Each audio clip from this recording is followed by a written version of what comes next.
நீதி கதைகள் டிவி. அது சாந்திபுரம் அப்படிங்கிற ஒரு சின்ன கிராமம். அந்த கிராமத்துல கரண்டே இருக்கல. ஆனா அது அவங்க ஒரு குறையாவே நினைக்கல. சூரியன் அஸ்தமனம் ஆனதுக்கு அப்புறமா இருட்டுல முழுகி போற சாந்திபுரம் வீட்டுல விளக்கு வச்சு அவங்க வாழ்க்கைய வாழ்ந்துகிட்டு இருந்தாங்களே ஒழிய கரண்ட் வேணும் அப்படின்னு எப்பவுமே அவங்க நினைச்சதே இல்ல. அந்த ஊர்ல இருக்கிற எல்லாருமே அவங்கவங்க வேலைகளை செஞ்சுக்கிட்டு ஒருத்தங்களுக்கு இன்னொருத்தங்க உதவி செஞ்சுக்கிட்டு வாழ்ந்துகிட்டு இருந்தாங்க. இப்படி இருக்கும்போது ஒரு நாள் சாயந்தர நேரம் அந்த ஊர்ல இருக்கிற எல்லாரும் உட்காந்து பேசிக்கிட்டு இருக்கும்போது அந்த ஊரோட தலைவரான சித்தையாவ யாரோ பஞ்சாயத்துக்கு வர சொன்னதா கூப்பிட்டு விட்டாங்க. என்னவா இருக்கும் அப்படின்னு எல்லாரும் யோசிச்சுக்கிட்டு இருந்தாங்க. அதுக்கப்புறமா அத பத்தி யாரும் பெருசா எடுத்துக்கவும் இல்ல. ஒரு நாள் அந்த ஊர்ல இருக்கிற பொம்பளைங்க எல்லாரும் அவங்கவுங்க வீட்டுல சமைச்சு அவங்கவுங்களே எதுக்கு சாப்பிடணும், எல்லாரும் பகிர்ந்து சாப்பிடலாம், பேசாம வீட்டு வாசல்ல ஒரு பாய் போட்டு உக்காந்து சாப்பிடலான்னு எல்லாருமா சேர்ந்து முடிவெடுத்தாங்க. அன்னைக்கு ராத்திரி நேரம் எல்லாரும் நினைச்சபடியே வெளியில தான் வந்து நின்னுக்கிட்டு இருந்தாங்க. ஒரு நாள் லக்ஷ்மி பக்கத்து வீட்டு ரமணம்மா கிட்ட இப்படி கேட்டா, அண்ணி இன்னைக்கு நீ என்ன சமைச்சிருக்க? என்ன பெருசா சமைச்சிட்டேன், ரசம் வச்சிருக்கேன், வெண்டைக்காய் பொரியல் செஞ்சிருக்கேன், அதுக்கு மேல எதுவும் சமைக்க விருப்பம் இல்ல, அதான் சும்மா ஆயிட்டேன். சரி பரவாயில்ல அண்ணி, இன்னைக்கு நான் கறி செஞ்சிருக்கேன், அண்ணன் கேட்டா அதை கொடுத்துரு. ஆ சரி சரி. அதுக்குள்ள அந்த ஊர் ஆம்பளைங்க எல்லாருமே வெளியில பாய் போட்டு வச்சாங்க. அவங்களுக்கு கூட எல்லாரும் ஒன்னா உட்காந்து சாப்பிடுறது அப்படிங்கிறது ரொம்பவும் பிடிக்கும். அதே மாதிரிதான் சின்ன பசங்களும் கூட அவங்கவுங்க நண்பர்களோட உட்காந்து சாப்பிடுறது நல்லா இருக்கும்னு அவங்களுக்குமே அது ரொம்ப பிடிக்கும். அதனால எல்லாரும் தட்டை எடுத்துக்கிட்டு வெளியில உட்காந்து சாப்பிடுறதுக்காக வந்துருவாங்க. அப்படி எல்லாரும் பேசிக்கிட்டே சிரிச்சுக்கிட்டே சந்தோஷமா சாப்பிட்டு முடிச்சுட்டு அதுக்கப்புறமா அவங்க எல்லாம் எழுந்திருச்சு ஒரு இடத்துல போய் உக்காந்ததுக்கு அப்புறமா பொம்பளைங்க எல்லாருமே வந்து உக்காந்து சாப்பிடுவாங்க. அவங்களும் சாப்பிட்டு முடிச்சதுக்கு அப்புறமா வீட்டு வாசல்ல படுத்து தூங்குறவங்களுக்காக படுக்கைய போடுவாங்க. இது எல்லாமே தினமும் அவங்க செய்யற வேலைதான். எப்பவுமே இப்படி எல்லாத்தையுமே ஒன்னா சேர்ந்து செய்யற அந்த ஊர்ஜனங்க எல்லாருமே கரண்ட்டுக்காக என்ன பண்ண போறாங்க அப்படிங்கறதையும் பார்க்கணும். இன்னும் பசங்க விஷயத்துக்கு வந்தா பசங்க எல்லாரும் வாரத்துக்கு ஒரு நாளாவது வெளியில தான் வந்து படுத்து தூங்குவாங்க. பாட்டிங்க எல்லாரும் கதை சொல்ல சொல்ல பசங்க எல்லாரும் அதை கேட்டுக்கிட்டே சந்தோஷமா படுத்து தூங்குவாங்க. அப்ப அன்னைக்கு ராத்திரி லக்ஷ்மி, இன்னைக்கு பசங்க எல்லாரும் விளையாடி விளையாடி ரொம்ப சோர்வடைஞ்சிருக்காங்க, சீக்கிரமா படுத்து தூங்குங்க, காலையில சீக்கிரம் எழுந்திருக்கணும் இல்லையா அப்படின்னு பேசிக்கிட்டு இருக்கும் போது அத பக்கத்துல இருந்து கேட்ட ரமணம்மா, இதெல்லாம் நடக்கிற விஷயமா? பசங்க சீக்கிரமா தூங்கிட போறாங்க, அவங்க கதை கேட்காம என்னைக்கு தூங்கிருக்காங்க, ரொம்ப சோர்வடைஞ்சிருக்காங்களே, சீக்கிரமா தூங்குனா நல்லா இருக்கும்னு நினைச்சேன். அவங்க தூங்காம கூட இருப்பாங்க, ஆனா கதை கேட்காம இருக்க மாட்டாங்க. என்ன பண்றது? ஆமா சுகுணமா வந்தாங்களா? எல்லாருக்கும் முன்னாடி அவங்க தான் வந்தாங்க, அவங்க பேரனை கூட்டிக்கிட்டு. அத நான் பார்த்தேன், சுகுணமா இல்லனா நம்ம பிள்ளைங்க நம்ம பேச்சு கேட்க மாட்டாங்களே. ஆமா ஆமா, அவங்க சொல்ற நீதி கதைகளை கேட்டுதான் நம்ம பிள்ளைங்களும் வளர்றாங்க.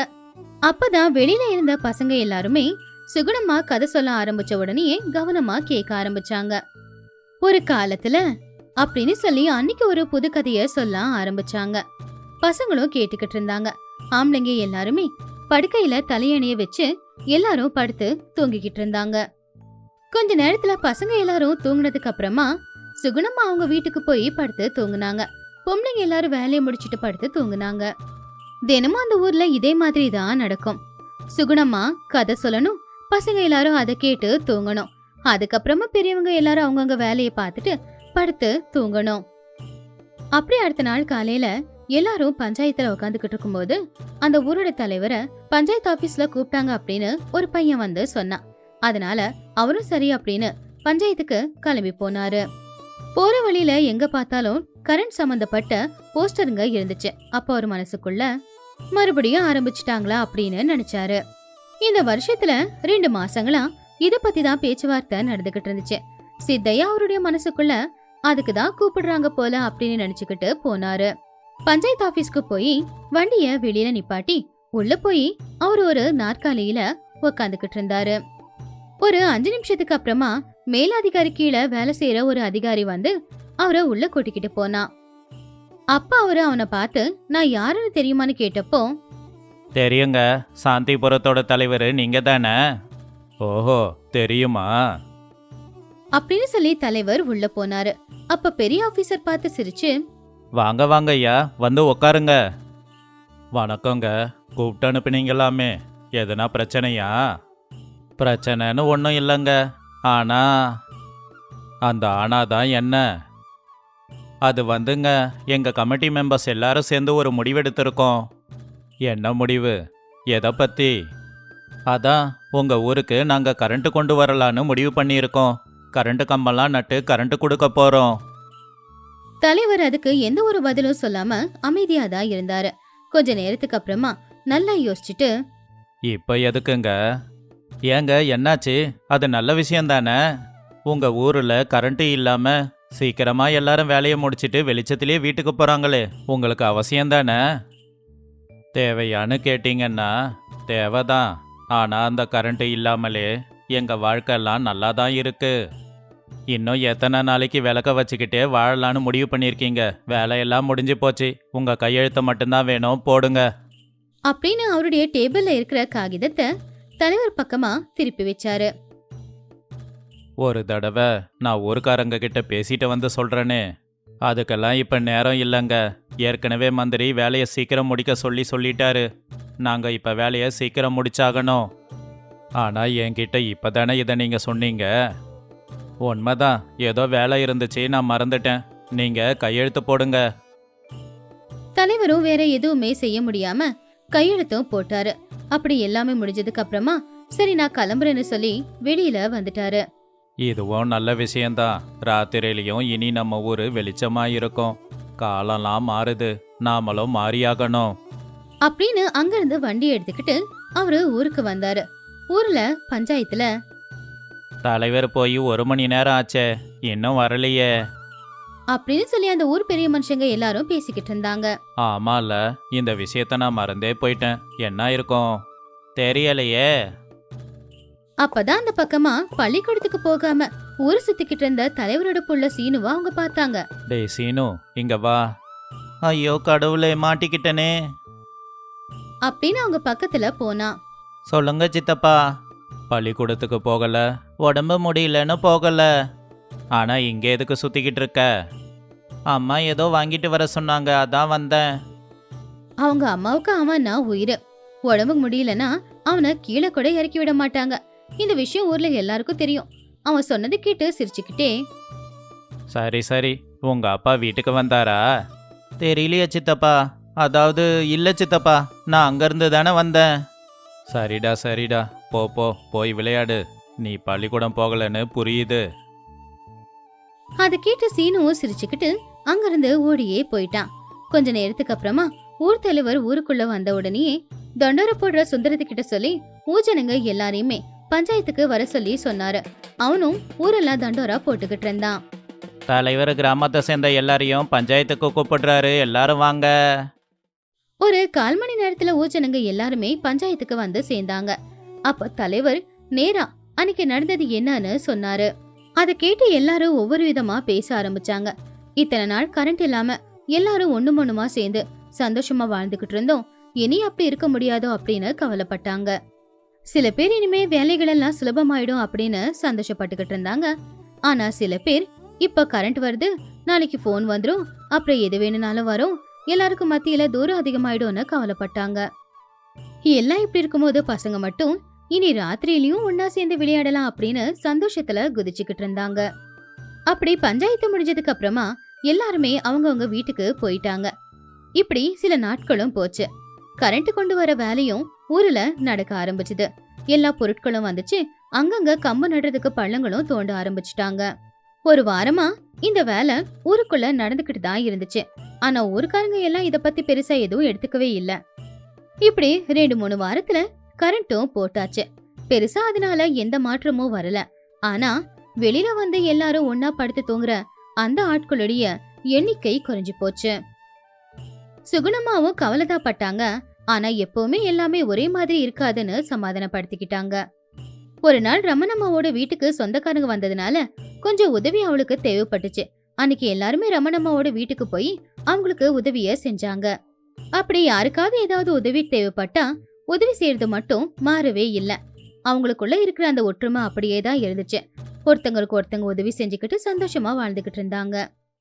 ஒரு காலத்துல ஒரு அழகான கிராமம் இருந்துச்சு. அந்த கிராமத்துல லக்ஷ்மி அம்மா அப்படிங்கிற ஒரு பாட்டி இருந்தாங்க.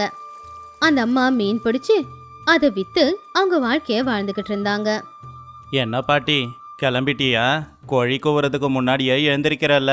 எங்களாலலாம் இப்படி எழுந்திருக்கவே முடியாது.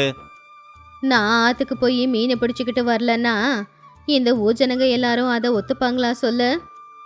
ஜனங்க ஒத்துக்கிறாங்களோ என்னமோ, நான் ஒத்துக்க மாட்டேன். நீ கொண்டு வர மீனை சமைச்சு கொடுக்கலன்னா எங்கள் வீட்டில் எனக்கு சாப்பாடே இறங்காது. அதை கேட்டு பாட்டி சிரிச்சுக்கிட்டு, சரிப்பா, கொஞ்சம் என் கூட ஆத்தங்கரை வரைக்கும் வரியா? சரி வா பாட்டி, ரொம்ப நாளாக ஒன்று உங்ககிட்ட கேட்கணும்னு நினச்சிக்கிட்டு இருக்கேன். என்ன கேள்வி அது? கேளு. இந்த வயசுலையும் இவ்வளோ காலையில் எழுந்திருச்சு நீயே ஆற்றுக்கு போய் வலைய போட்டு மீன் பிடிக்கிறது எப்படின்னு நான் தெரிஞ்சுக்கணும்னு நினச்சேன். ஒரு வழியா இன்னைக்கு நான் அதை என் கண்ணாலேயே பார்க்க போகிறேன்.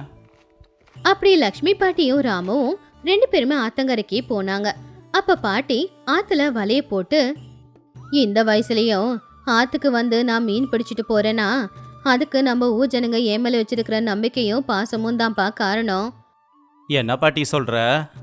ஒரு காலத்துல என்னோட புருஷன் கடலுக்கு போய் மீன் பிடிச்சுக்கிட்டு இருந்தாரு. ஒரு நாள் திடீர்னு புயல் வீசினதுல அவரு போன அந்த படகு கவிழ்ந்து என் புருஷன் கடல்ல விழுந்து செத்து போயிட்டாரு. அப்போ எனக்குன்னு இருந்தது என் புள்ள சேகர் மட்டும்தான், வேற யாருமே கிடையாது. உனக்கு புள்ள இருக்கானா? நான் பார்த்ததே இல்லையே. ஆமாம், இப்போ எங்கே இருக்கான்? எனக்கு கூட தெரியாதுப்பா அவன் எங்க இருக்கான்னு அப்படின்னு சொல்லி பாட்டி அழ ஆரம்பிச்சிட்டாங்க. அழாத பாட்டி, என்ன நடந்ததுன்னு சொல்லு. என் புருஷன் இறந்ததுக்கு அப்புறமா எங்க போறதுன்னு தெரியாம என்ன பண்றதுன்னு தெரியாம என் 10 வயசு பிள்ளைய படகுல ஏத்திக்கிட்டு வேற ஊருக்கு போகலான்னு ஆத்துல வந்துகிட்டு இருந்தேன். கொஞ்ச தூரம் போனதுக்கு அப்புறமா என்ன ஆச்சுன்னு தெரியல. நான் இந்த ஊர்ல இருக்கேன், என் புள்ள எங்க அப்படின்னு கேட்டப்போ உன் புள்ள படகு முழுகுனதுல செத்து போயிட்டான்னு சொன்னாங்க. நீ மட்டும்தான் உயிரோட இருக்கேனோ அவங்க சொன்னாங்க.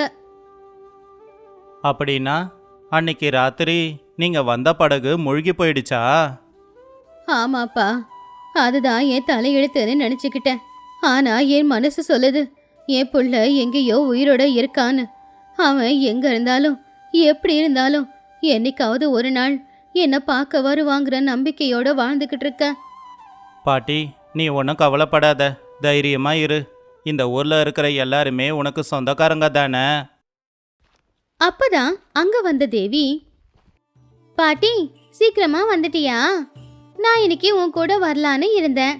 இன்னைக்கு பள்ளிக்கூடம் இல்ல, லீவு தான். அதான் வந்தா உனக்கு உதவியா இருக்குமேன்னு.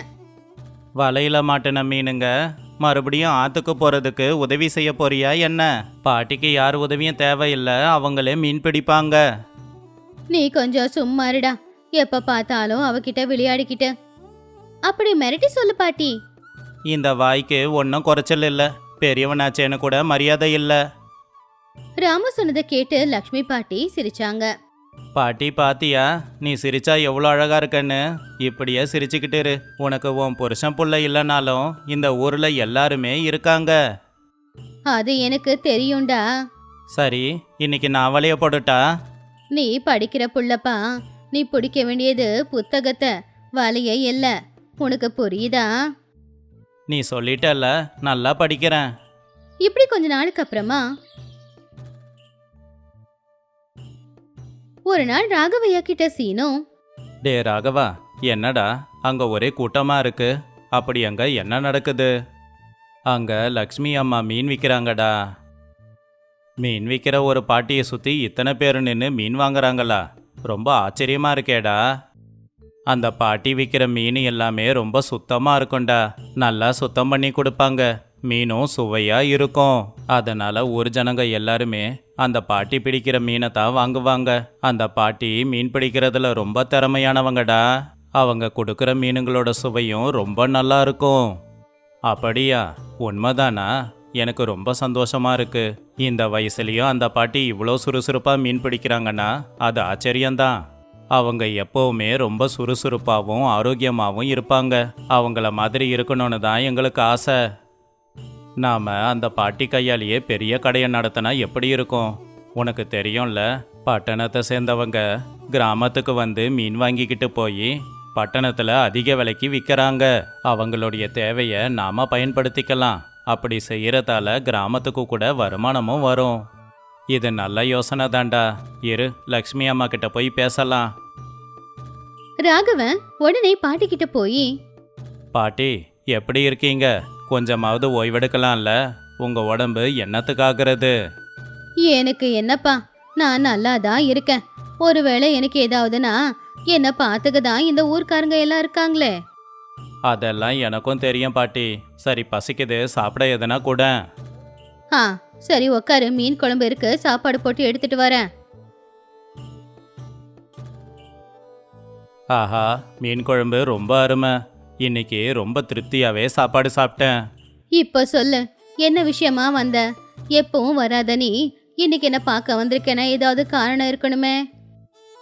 ஒன்றும் இல்லை பாட்டி, உன் கையால் ஒரு பெரிய கடை ஆரம்பிக்கலான்னு இருக்கேன். அதுவும் மீன் கடை தான். எப்பவும் இல்லாம இன்னைக்கு என்ன இது புது யோசனை? பட்டணத்தில் மீன் வியாபாரம் ரொம்ப நல்லாவே நடக்குது. அவங்க என்ன செய்கிறாங்க தெரியுமா? கிராமத்துக்கு போய் கம்மி விலைக்கு மீனை வாங்கிட்டு அதை பட்டணத்துக்கு கொண்டு போய் அதிக விலைக்கு விற்கிறாங்க. இதனால் நஷ்டமாகிறது கிராமத்தை சேர்ந்தவங்களுக்கு தான். அதனால் நாம் என்ன பண்ண போகிறோன்னா, நாமளே மீனை பிடிச்சி பட்டணத்துக்கு கொண்டு போய் விற்க போகிறோம். இப்படி செய்கிறதால நடுவில் இருக்கிற தரகருங்களுக்கு அதிகமாக பணம் கொடுக்க வேண்டிய அவசியம் இருக்காது. ஆ இந்த யோசனை நல்லாதான் இருக்கு.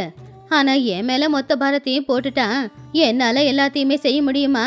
நீ செய்கிற வியாபாரத்துக்கு துணையா பின்னாடி நாங்கள் இருப்போம் பாட்டி. அப்படின்னா சரி, பண்ணலாம்ப்பா. இதுக்கு நான் எதுக்காக உன்னை கூப்பிட்றேன் அப்படின்னா, இந்த கிராமத்திலேயே நல்லா மீன் பிடிக்கிற திறமை உனக்கு தான் இருக்கு. எனக்கு உன் மேலே நம்பிக்கை இருக்கு. அதனால தான் நம்ம ஊர்லேயே உன் கையாலேயே ஒரு பெரிய மீன் கடையை திறந்து வச்சு அது மூலமாக நிறைய லாபம் சம்பாதிக்கலான்னு தான் கேட்க வந்திருக்கேன்.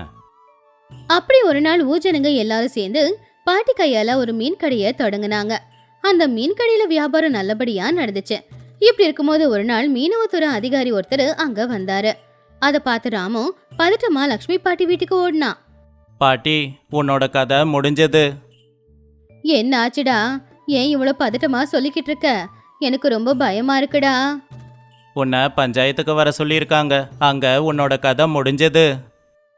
என்ன நடந்துச்சுன்னு விவரமா சொல்லுடா. நான் என்னடா பண்ணேன்? என்ன எதுக்குடா பஞ்சாயத்துக்கு வர சொல்லியிருக்காங்க? அதெல்லாம் அங்க போனா தெரியும், வா பாட்டி. லக்ஷ்மி ராமு ரெண்டு பேருமே உடனே பஞ்சாயத்துக்கு வந்தாங்க. லக்ஷ்மி அப்படிங்கிறது நீங்க தானாமா? ஆமாப்பா, நான் ஏதாவது தப்பு பண்ணனா என்ன எதுக்காக வர சொல்லிருக்கீங்க? நீங்க எதுவும் தப்பு செய்யலம்மா. உங்களை பாராட்டுறதுக்கு தான் நான் வந்திருக்கேன். இந்த வயசுலயும் நீங்க ஆத்துல இறங்கி வலை போட்டு மீன் பிடிச்சி அதை விற்கிறீங்க அப்படின்னா அது நிச்சயம் ஆச்சரியமான விஷயம்தான். இந்த வயசுல இவ்வளோ சுறுசுறுப்பா எப்படி இருக்கீங்க? அதுல என்னப்பா இருக்கு? நாம யோசிக்கிற விதமும் நடந்துக்கிற விதமும் சரியா இருந்தா எல்லாம் சரியா தான் நடக்கும். நீங்க பண்ணது நல்ல விஷயமா. நீங்க மீன் வியாபாரம் பண்ண ஆரம்பிச்சதுல இருந்து இந்த தரகருங்களுக்கு அதிகமா வேலை எதுவும் இருக்கிறது இல்ல. இதனால மீன் பிடிக்கிறவங்களுக்கு நல்ல லாபம்தான். இந்த விஷயத்தை கேள்விப்பட்ட அரசாங்கம் பரிசா உங்களுக்கு இந்த பணத்தை கொடுக்க சொன்னாங்க. இந்தாங்க உங்க பணம். என் கையால இந்த வியாபாரத்தை ஆரம்பிக்க வச்சது இந்த ஊரோட ஜனங்க தான். அதனால இந்த பணத்தை எனக்கு கொடுக்கறதுக்கு பதிலா ஊர்க்காரங்களுக்கே கொடுத்துருங்க. அதுல இந்த ஊருக்கு என்ன நன்மைகளை செய்ய முடியுமோ அதை செய்ய சொல்லுங்க. இன்னொரு விஷயமா, நீங்க இறந்துட்டு தான் நினைச்சுக்கிட்டு இருக்கிற உங்க புள்ள உயிரோட தான் இருக்காரு. இதெல்லாம் உனக்கு எப்படிப்பா தெரியும்? இந்த ராமு கொஞ்ச நாளைக்கு முன்னாடி எனக்கு ஒரு கடிதாசி போட்டிருந்தான். அதில் நீங்கள் உங்கள் பிள்ளைய இழந்துட்ட விவரங்களை எனக்கு சொல்லியிருந்தான். அதை வச்சு நான் நிறைய விவரங்களை தெரிஞ்சுக்கிட்டேன். பல வருஷங்களுக்கு முன்னாடி ஒரு விபத்தில் நீங்கள் உங்கள் பிள்ளைய இழந்தது என்னமோ உண்மைதான். ஆனால் ஒரு குடும்பம் உங்கள் பிள்ளைய காப்பாற்றி பார்த்துக்கிட்டு இருக்கு. நீங்களும் இன்னும் உங்கள் பிள்ளைய தேடிக்கிட்டு இருக்கீங்க இல்லையா? கடைசியில் உங்கள் புள்ள யாருன்னு நாங்கள் கண்டுபிடிச்சிட்டோம். இங்கே பாருங்கம்மா, இவர் தான் உங்கள் புள்ள. புள்ளைய பார்த்து லக்ஷ்மி பாட்டியோட கண்ணுல மளமளன்னு தண்ணி ஊத்த ஆரம்பிச்சுது. அவங்க அந்த ஊஜனங்களுக்கு நன்றியை தெரிவிச்சாங்க. இந்த கதையில இருக்கிற நீதி என்னன்னா, எப்பவுமே நாம நல்லபடியா தான் யோசிக்கணும், 4 நல்ல விஷயங்களை தான் பண்ணணும். நாம பண்ற நன்மை எப்பவுமே நம்மள கைவிடாது.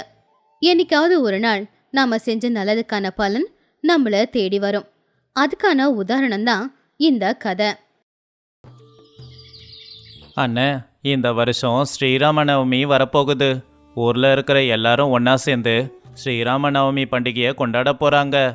எப்பவும் போல இந்த வருஷமும் ஸ்ரீராம நவமி பண்டிகை முடிஞ்ச உடனே எல்லாருக்கும் நம்ம கையாலேயே சாப்பாடு போட்டுடலாம். சரிடா, அப்படியே பண்ணலாம். ஆனா இந்த வருஷம் மழை சரியா பெய்யல இல்லையா? அதான் பணத்துக்கு கொஞ்சம் கஷ்டமா இருக்கு. பணத்தை பத்தி யோசிக்காதண்ணே. என்னோட சோள வியாபாரம் நல்லா தான் நடக்குது. எத்தனையோ தடவை நான் கஷ்டத்துல இருந்தப்போ நீ எனக்கு பணம் கொடுத்ததில்லையா? இந்த தடவை நான் பணம் கொடுக்கறேன்னு. அப்படி அண்ணன் தம்பிங்க 2 பேரும் ரொம்ப ஒற்றுமையா வாழ்ந்துகிட்டு இருந்தாங்க. சீதாராமனுக்கு ஸ்ரீவள்ளி அப்படிங்கிற ஒரு பொண்ணு இருந்தா. அதே மாதிரி லக்ஷ்மி பத்திக்கு பிரசாத் அப்படிங்கிற ஒரு பையன் இருந்தான். ஒரு நாள் சாயந்தர நேரம் அண்ணன் தம்பி 2 பேரும் உட்காந்து பேசிக்கிட்டு இருந்தாங்க. அப்ப சீதாராமனுடைய மனைவியான பத்மா அப்படியே லக்ஷ்மி பத்தியோட மனைவியான லதா 2 பேரும் உட்காந்துக்கிட்டு வீட்டுல இருக்கிற எல்லாருக்கும் பலகாரம் செஞ்சுக்கிட்டு இருந்தாங்க. இந்த முறுக்கு சுட முடியாம கஷ்டப்படுறேன். இந்த போலி செய்யறதும் அவ்வளவு ஒன்றும் சுலப கிடையாது லதா. ஆனா எல்லாரும் கேட்டதுக்கு அப்புறம் சும்மா இருக்க முடியுமா? நம்ம புருஷனுக்கு வேலையே பரவாயில்ல.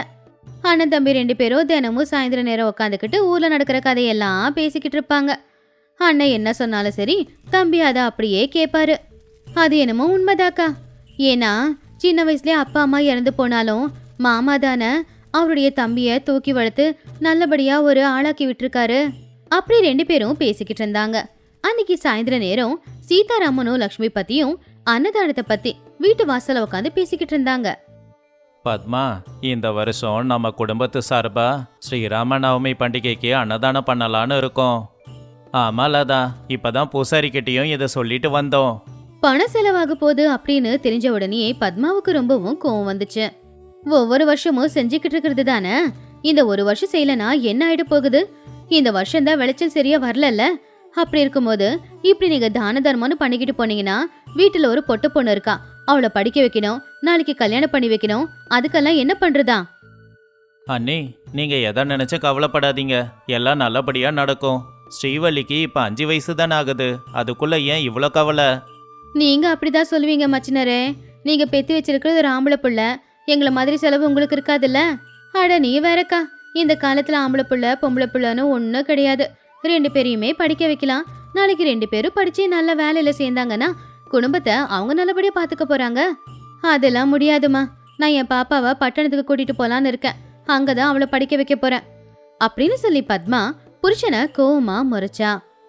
என்ன பேசிக்கிட்டு இருக்க பத்மா? உனக்கு அறிவு கெட்டு போச்சா? இங்க தான் நமக்கு சொத்து பத்து எல்லாமே இருக்கு. இதை விட்டுட்டு எங்க போய் பழைக்கிறது?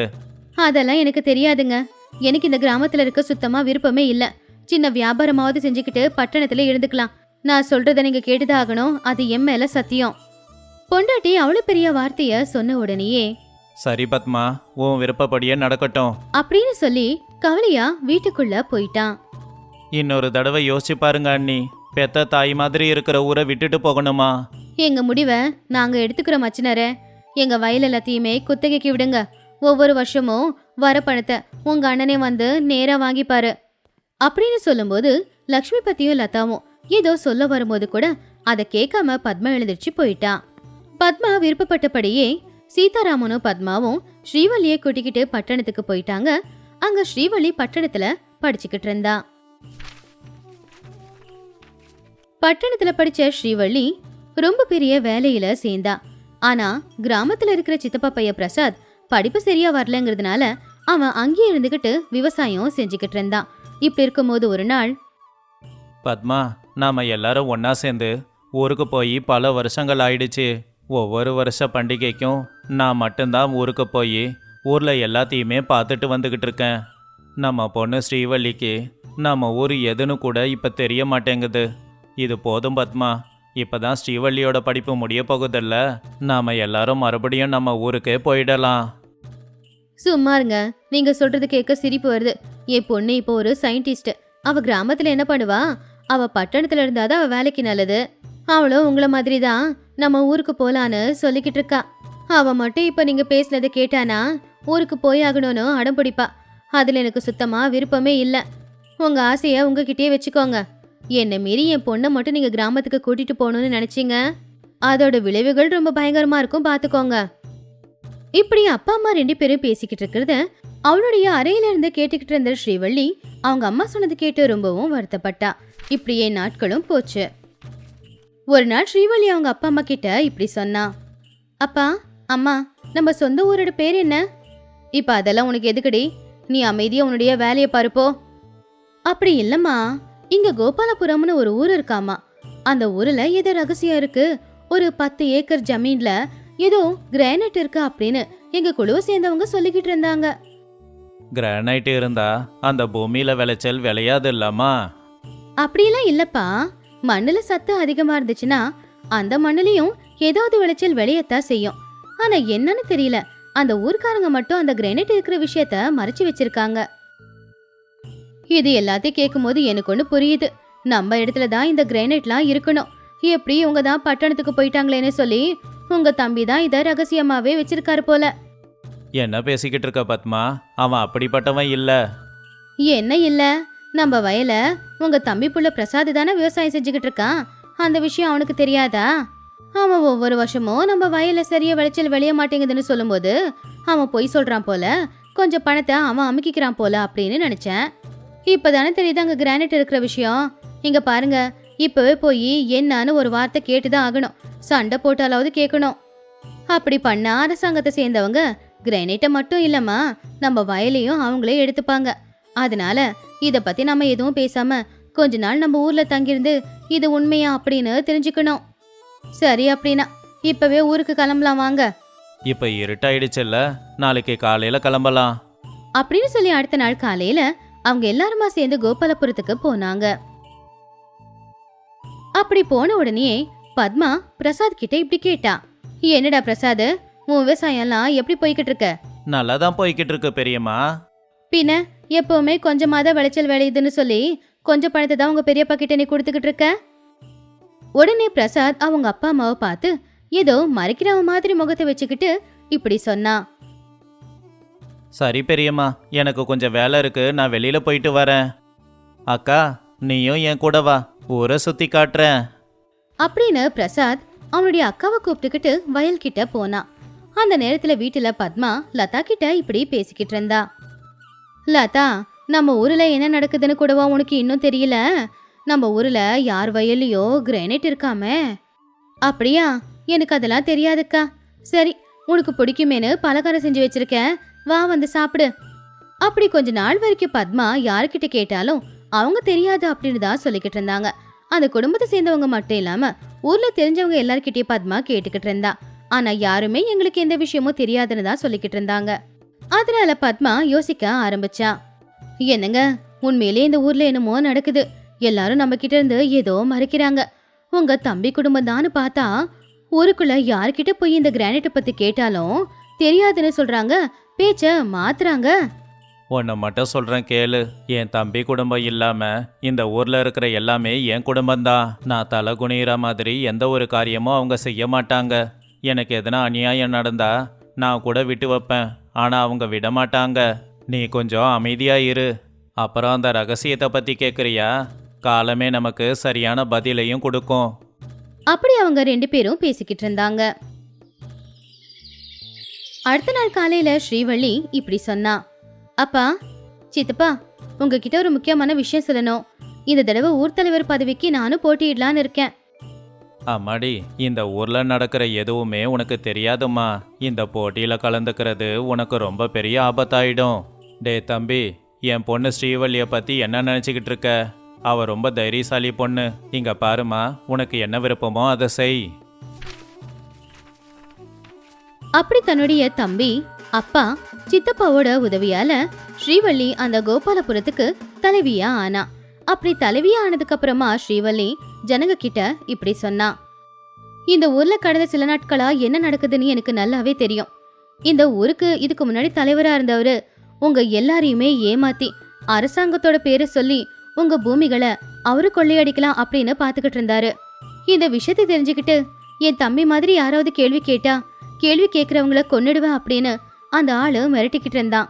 பூமி மட்டும் இல்லாம உயிரும் போயிடுமோ என்னமோன்னு நீங்க எல்லாரும் பயந்த விஷயம் எனக்கு தெரியும். நான் நம்ம ஊர்ல இருக்கிற எல்லாருடைய வயலையும் சோதிச்சு பாத்திருக்கேன். எல்லாரும் சொல்ற மாதிரி இங்க கிரானைட் எங்கேயுமே இல்ல. ஆனா பக்கத்துல இருக்கிற அந்த தொழிற்சாலையால நம்ம மண்ணுல சத்து குறைஞ்சிருக்கு. ஆனா அது கூடி சீக்கிரம் நான் சரி பண்ணிடுவேன். இனிமே நானும் என் குடும்பமும் எங்கேயே தங்கிடலான்னு முடிவு பண்ணிருக்கோம். அதனாலதான் நான் இந்த தலைவி பதவிக்கு போட்டியிட்டு இப்ப உங்களுக்கு தலைவியா ஆயிருக்கேன். இனி உங்களுக்கு எந்த கஷ்டமும் வராம நான் பார்த்துப்பேன் அப்படின்னு ஸ்ரீவள்ளி அந்த ஊர்க்காரங்க எல்லாருக்குமே தைரியத்தை கொடுத்தா. ஆக மொத்தம் அந்த ஊர்ல எந்த ரகசியமே இல்லைன்னு பத்மா தெரிஞ்சுக்கிட்டா. ஆனாலும் கிரானைட் அவளுடைய வயல்ல இல்லையே அப்படின்னு நினைச்சு அவ ரொம்பவுமே வருத்தப்பட்டா. என்ன பத்மா, உன் பொண்ணு இங்கே தான் இருக்க போறான்னு எல்லாருக்கும் வாக்கு கொடுக்கறா? அதனால என்னங்க, அவளுக்கு எங்க விருப்பம் இருக்கோ அங்கேயே இருக்கட்டும். இந்த ஊரை விட்டு தள்ளி வைக்கணும்னு நான் நினைச்சேன். ஆனா இந்த ஊருக்காக ஏதாவது செய்யணும்னு அவ ஆசைப்படுறா. அவ ஆசைய நான் ஏன் வேண்டான்னு சொல்லணும்? இப்படி பத்மாவும் மனசு மாறி அந்த கிராமத்திலே இருக்கிறதுக்கு அவளும் ஒத்துக்கிட்டா. அத பார்த்து சீதாராமன் சந்தோஷப்பட்டாரு.